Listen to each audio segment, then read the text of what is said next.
Good afternoon. On today's Angry Alien Bulletin, two astronomical phenomena which started out very mysterious have now become even more mysterious. In the double star system of HD 139139, a collection of massive unidentified objects have been detected by astronomers. Objects that seem to be the size of planets, but do not behave like planets. Is this some sort of strange natural phenomena that we have just never seen before and have yet to figure out how to explain? Or do these massive planet-sized objects not behave like planets because they aren't planets at all, but rather the artificial creation of an immensely advanced civilization? And in other news, if you consult the mainstream media about the phenomena occurring at Boyajian star, also known as Tabby star, they will tell you that the mystery has been solved for years, that this is being caused by nothing more than interplanetary dust. But the question is, if this is indeed dust, which by the way doesn't behave like dust at all, then why is this dust pointing lasers at us? All of this and more coming at you on The Angry Astronaut right now. Good afternoon, and welcome to another Angry Alien Bulletin. Still here at Cape Canaveral, well, actually in Titusville, where most people who work at Cape Canaveral live. Really enjoyed this experience, especially the launch that I got to watch yesterday. I got to see Falcon 9 take off from a distance of 3 kilometers, 2 miles away, and I was on U.S. Space Force property to watch this incredible event. If you haven't seen that video yet, you really need to check it out, especially the point to where the booster comes back to the landing facilities, which by the way are at the spaceport, or rather the Space Force facility, and the sonic boom. I felt like somebody just kicked me in the chest. The force of that sonic boom was unreal. So in any event, definitely check those things out. Plus, we've got some other really exciting stuff coming. I'm going to go ahead and read an email that was sent to me just a couple of days ago, something I wasn't expecting to get. All right, this email came from the International Astronautical Federation, and they handle the IAC conference, which is the biggest aerospace spaceflight conference on the planet, even bigger than Space Symposium in Colorado. I attended this once before in 2022, but as a guest of Sierra Space. This is the first time that I've been considered under my own credentials, and I was shocked to receive this. Dear Mr. Wright, we hope this email finds you well. We are pleased to inform you that your application as media has been approved. The International Astronautical Federation is pleased to grant you a media badge for the entire duration of our Congress. Now, just to make it clear, if you're not with media, it costs over €1,000 to attend this thing. But if you're a reporter and you get approved, you attend for free, and everyone's going to be here. SpaceX, Blue Origin, anybody you can think of in the world of spaceflight is going to be at this conference in Milan. And I'm pretty sure you know where I'm headed next, and that's I need some support in order to be able to attend this. Now, my usual suspects, the folks who usually support me, they've already paid about a third of this. I'm figuring the whole thing is going to cost me about $1,500 overall. That should cover all my expenses, and they've covered a third of it. If it's something that you'd be interested in seeing me attend, because it's not just the companies, it's all the new technology that they're bringing to the table. All of these things will be unveiled to the world for the first time. When I attended in Paris in 2022, can't even begin to describe how many amazing things I got to see and how many amazing things I brought to the viewers. So if you'd like to support this, All the details are in the description. Okay, that's enough of that. Let's get on to the topic at hand, which is two different discoveries. One at a star called HD 139139, something I reported on previously, and something that was recently updated by one of my favorite YouTube content creators, John Michael Godier, and I have his channel linked here as well. He's not quite as ambitious as I am. He's more conservative in the conclusions that he comes to. He's very cautious, which I totally support. I totally get why he comes to the conclusions that he does, but he's very open-minded, and that's something that I appreciate from anybody who studies these kinds of subjects. But at HD 139139, the thing that was unusual about it, just to catch you up quickly on the video that I made before, a number of objects were spotted transiting the stars. There are two stars in this system, in this binary system. Objects transiting the stars appeared to be planets, but they weren't moving like planets. They kept popping up at random, as if their orbital paths were changing. With every orbit, they were in a different location. That, of course, is impossible for a planet to do. And then, in subsequent observations, which just have been taken recently, things got even more mysterious. And then, if we want to talk about an even more mysterious update than that, something again that the media isn't even talking about, a search was made for laser transmissions. It's been determined, probably very correctly, that advanced alien civilizations might not use radio communication to transmit information, but rather laser communication. So a survey was made of the sky to try to see if any laser transmissions could be picked up. A laser beam originating from some sort of promising star system. Well, the search came up completely blank, except for one star. And that star was a star that's already generated lots of news. It's known as Boyajian star, and some call it Tabby star.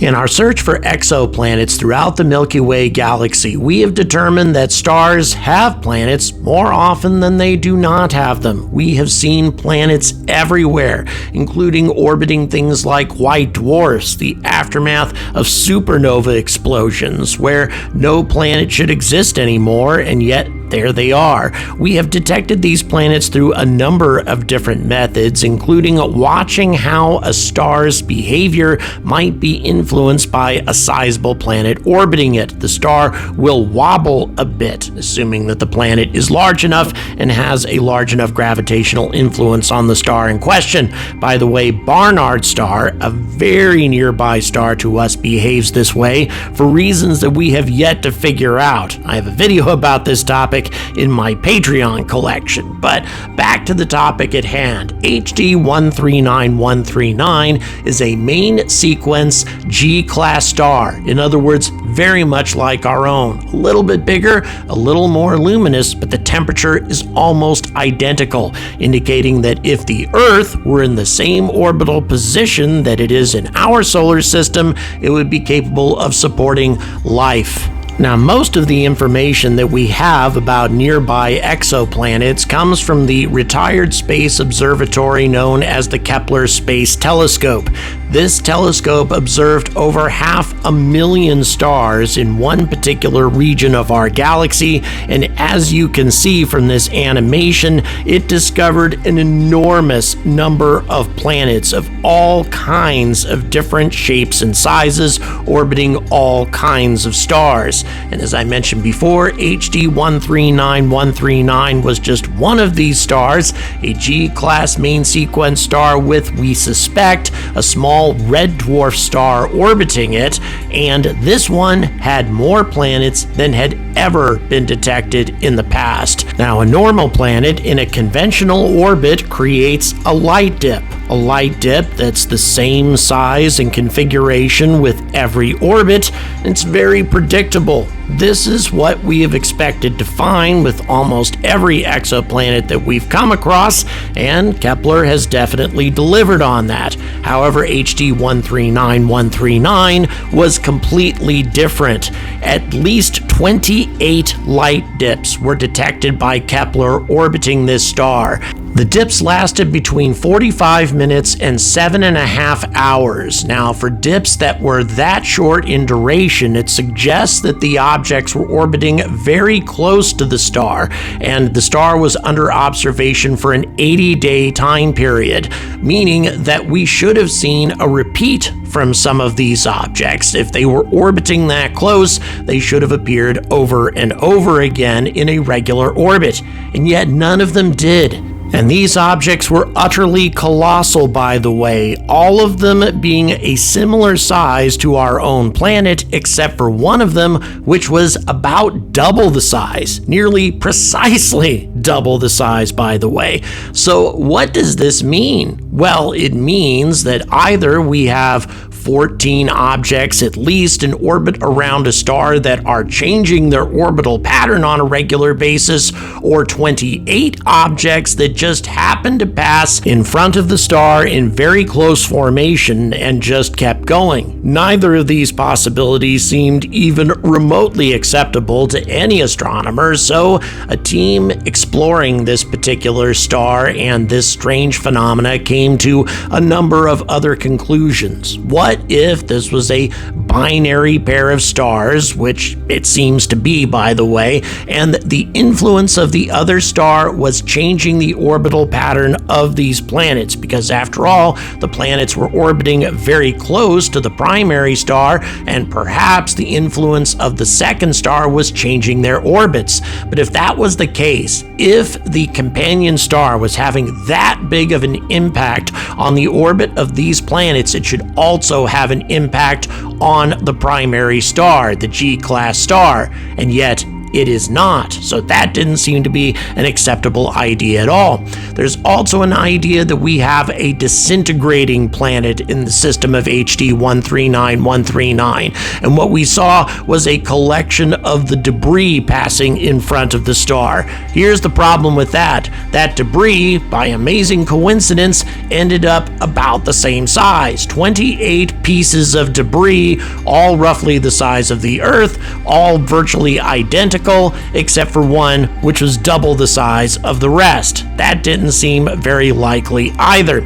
One other possibility is short-lived star spots. In other words, something similar to sunspots that appeared and disappeared on HD 139139's face. This is a phenomena that has never been seen any place else in the universe, and until we actually do see something like this, that doesn't seem to be much of a possibility either. And by the way, one of the most obvious possibilities that this was some sort of technology at work creating this phenomena, well, Andrew Vandenberg, the astronomer at the University of Texas at Austin, who led the team who handled this examination, he refused to include this possibility in the paper because he was afraid of criticism and ridicule. Quote, "When people in our community hear about something like this, the running joke is it might be aliens." Now, the possibility did cross his mind. He admits that, as the seemingly random dips reminded him of the scene in the film Contact, in which Jodie Foster's character begins hearing blips from outer space that trace out a prime number sequence. And incidentally, what you're watching right now is a swarm of light sails that has been proposed for the Breakthrough Starshot mission that might be bound for Proxima Centauri in a few decades. If these light sails were much, much bigger and much more ambitious than the current plan, then they would block out light in the same way as the objects that we've observed. Obviously, we would be talking about light sails the size of planets, but still still not beyond the realm of possibility for an advanced alien civilization. Indeed, if we're talking about light sails capable of interstellar travel and hauling thousands of passengers or millions of tons of cargo to their destination, these light sails would have to be this big in order to accommodate that much cargo and to drive it to these kinds of velocities. So this is actually an idea that's occurred to me only at the moment, but I think it's worth exploring, don't you? At the same time, though, this whole mystery with HD 139139 has become even more compelling lately, because after all of these amazing observations from the Kepler Space Telescope, follow-up observations from other telescopes have been carried out recently, and all of these objects have now disappeared, utterly vanished. Now we're left with a real mystery. What could have possibly happened to these objects? A number of theories have been put forward. Number one, that what we were really seeing was a number of distant objects in our own Kuiper belt that happened to pass in front of this star. However, they would have to be extremely closely bound objects. We're talking 28 objects, 27 of which are about the same size, one double that size. That's an amazing coincidence for that many objects in the Kuiper belt. They would have to be very close to one another to obscure the light only from this star and not from any other stars in the region, and we would have to see this type of phenomena repeat with other stars throughout the galaxy that we've observed, and we've never seen anything like that. Doesn't seem very likely at all. It's also possible that it could have been some sort of problem with the equipment, a glitch of some kind. However, if that were the case and the instrumentation was examined very closely, we should have seen another glitch with another star at some point in Kepler's observations, and we saw nothing at all. And then, of course, there's a third possibility, that there were 28 objects, 27 of which were roughly the same size, one double the size, that just happened to pass through this particular star system once. Or perhaps it orbited a few times, changing its location a number of times as it was carrying out whatever it was doing, and then left the system. Again, no natural objects could possibly do this. It would absolutely have to be artificial objects, planet-sized ships of some kind, or perhaps, as I suggested before, planet-sized light sails. And yet, predictably, the scientific community is not even beginning to explore an artificial explanation for what we observed in this mysterious system. It's not being talked about in the mainstream media anymore. Like so many unexplained phenomena that we have observed in the universe, it's just being forgotten, and we are moving on. And another example of this frustrating behavior is in regards to Tabby star, a star that got lots of media attention about 7 or 8 years ago, 1,500 light years away. Another main sequence star that, unlike the vast majority of stars that Kepler observed, dims not by a couple of percent every time a planet moves in front of it, but rather from anywhere from 5 to 22%, as if something absolutely colossal is moving in front of it. And by the way, when first observed, whatever was dimming the star had the shape of an isosceles triangle. Very interesting indeed, and again, something that many scientists used to think might be defined as some sort of techno-signature, some sort of visible message being sent to us by other civilizations. Since that time, there have been many natural explanations that have been put forward. As a matter of fact, the mainstream media would have you believe that the whole mystery has been absolutely solved. We know that it's just a bunch of interplanetary dust causing this dimming, case closed, and that is absolutely not the case. Interplanetary dust gives off a great deal of energy in the infrared when solar energy strikes it, and yet whatever is blocking Tabby star does not give off any energy in the infrared at all, indicating that it is absolutely not dust. Now, it could be a massive collection of cold comets. That would possibly explain it, but we are talking about millions and millions of comets that mysteriously change their size and configuration with every orbit. But here's the most compelling thing about Tabby star that we have discovered thus far. Although, predictably, the astronomers who researched this whole topic simply discarded the discovery as errant data, something that they really couldn't trust. And this was in 2019 when a study was undertaken with hundreds of different candidate systems looking for laser communications, promising signs of laser transmissions coming from star systems that might be host to an alien civilization. By the way, HD 139139 was one of the targets for this study, and nothing was picked up. However, the only star that yielded a positive result was Tabby star. It only happened once, but it was a positive result. Since that time, though, the researchers have simply concluded there was an errant cosmic ray hitting their instruments. But they have no proof of that. Again, this is the only positive result that SETI came up with after looking at hundreds of systems, and by amazing coincidence, it came from Tabby star, a star that appears to be host to some sort of phenomena that we cannot explain, but could be explained by some sort of strange alien megastructure. So why is this being discarded? Why is further effort not being put into this? Well, admittedly, Tabby star was looked at again to confirm the information, and there was no repeat, but does that mean that it wasn't valid? Does that mean that there was no laser actually detected? And as John Michael Godier pointed out in his most recent video on the topic, this is becoming a pattern with scientists. They find something compelling, something interesting, something that looks artificial, and then they talk themselves out of it. They're afraid of ridicule, they're afraid of destroying their credibility, and so they come up with some sort of bizarre explanation for what they saw rather than taking it seriously. And this is becoming a very, very common practice on the part of most scientists, especially astronomers. So what do we do about it? Well, obnoxious, irritating people like me can at least tell people like you about it. We can inform the public that things are not so cut and dried as scientists would have us believe, that it's not a sorry UFO fans, sorry alien lovers, it wasn't aliens after all. It is headlines like that that we should treat as suspect, not the ones that talk openly and honestly about the possibility that we may not be alone in the universe. Thank you very much for watching. Please don't forget to like and subscribe, and as always, stay angry about space.